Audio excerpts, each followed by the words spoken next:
Hey, what's going on, guys? So I posted a video not too long ago about someone sending me an entire knife collection for a trade offer. They wanted me to look through it and see if I liked anything. If you have not seen that video, I encourage you to check it out. A lot of very cool vintage knives, a lot of stuff that you would probably never see otherwise. I did like a few of those knives, and I did work out a deal with the person. Went back and forth a little bit, and we came to an agreement. So I'm going to show you that agreement right now, show you the knives that I'm getting rid of, and it's going to be sad. Every knife I trade off, I'm sad about. I love every knife. But I'm excited to, add a couple of these older ones to the collection. So basically, the person wanted some more, newer usable knives, more modern, styles that they can use at work, which is great.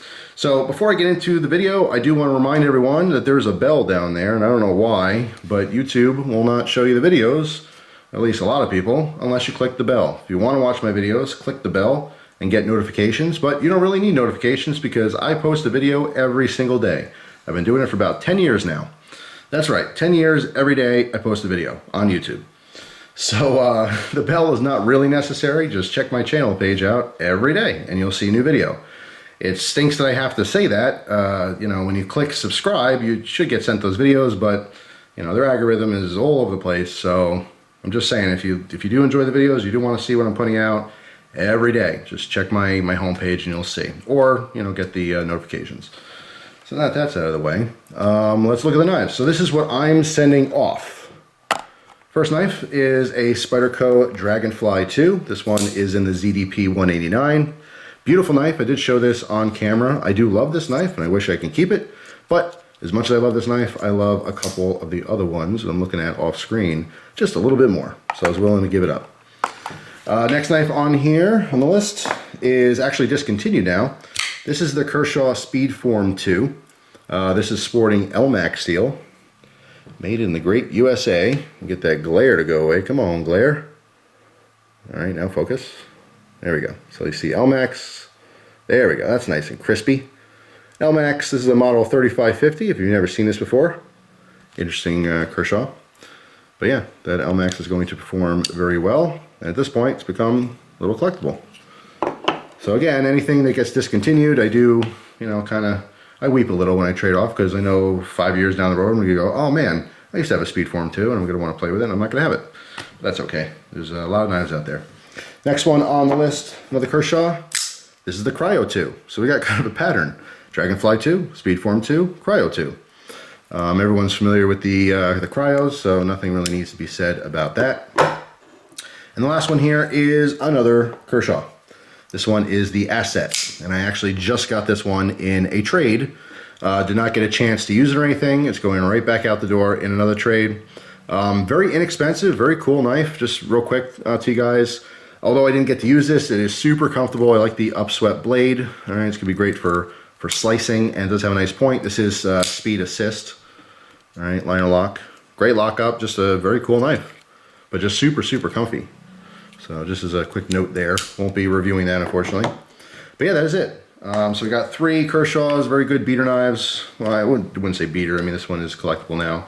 But bring to work, use them all day, easy to sharpen type knives, okay? Except for the LMAX, this might be a little bit more difficult. But I would imagine that the Dragonfly 2 will probably be his EDC. His go-to, should be in the pocket every day, always work for you kind of knife. So that is my end of the deal here. All right, so those 4 knives. For what? You guys guess down in the comments. We'll see who was right. Number 1 on the list, you guys guessed it. The Balisong, the Manila folder. And by the way, when I was doing the video, I don't know if I mentioned, I thought this was just ground down, but this is actually sharpened on the back. Now, what's pretty cool about this is the Schrade Manila folder that they came out with was an identical replica of this knife. So now they have the original. I'm pretty sure I kept one of the old ones. I might have actually traded both or sold both at this point. I don't really know. I have to go check, but now that I have the original, I kind of want the Schrade version, the newer version. But anyway, that's the first knife that I traded for. The next knife I traded for was this Spanish Nito. I don't know what it is about it. It's just caught my eye. It's very bolster heavy. That's all I could say is all the weight is right here in the center. It's not very well balanced, but it's nice and smooth and it's a neat little lock back. I like it. So that is going in the collection. It's pretty neato, I have to say. Next on the list, it was that Buck 111. Just fell in love with it. This particular one is from the early 80s. Has the dot system. It's hard to see with that grease there, or oil. But yeah, 1 dot before, 2 dots after. I think it's either 80 or 1981. So yeah, it's very interesting. Next up, the little Stanley knife. Although this is actually pretty cheap and you could find these things, I like it. Blade's all dirty, I'm glad it was used. I will clean that up. But you know me, I just like the weird knives. So this was on the list of the ones I want to keep. Next up, the Paratrooper. Although you can find these, if you like this design, you could find these online for $5 or $10. But you know, being that I used to have one, I just wanted it again. That's simple. Pretty cool. Cheap, but fun. And because I like them weird, that Colt revolver. I just think it's cool.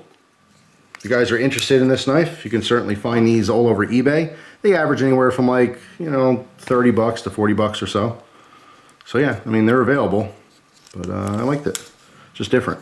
And the last two kind of go together. The two old Schrade scrimshaws. All right, now you guys saw these in the first video, but in a second here, I'll lay all the knives out. These are awesome. I love the pattern. One of these I'm actually going to carry, probably the Bass. So one of them I will definitely carry, and although it carries a little more collectible value, I definitely want to use it. So there you go, guys. That's what the trade ended up being. I'm very happy for the offer from Sean. Thanks again. Really appreciate the opportunity and the additions to the collection. Hope you guys have an awesome day.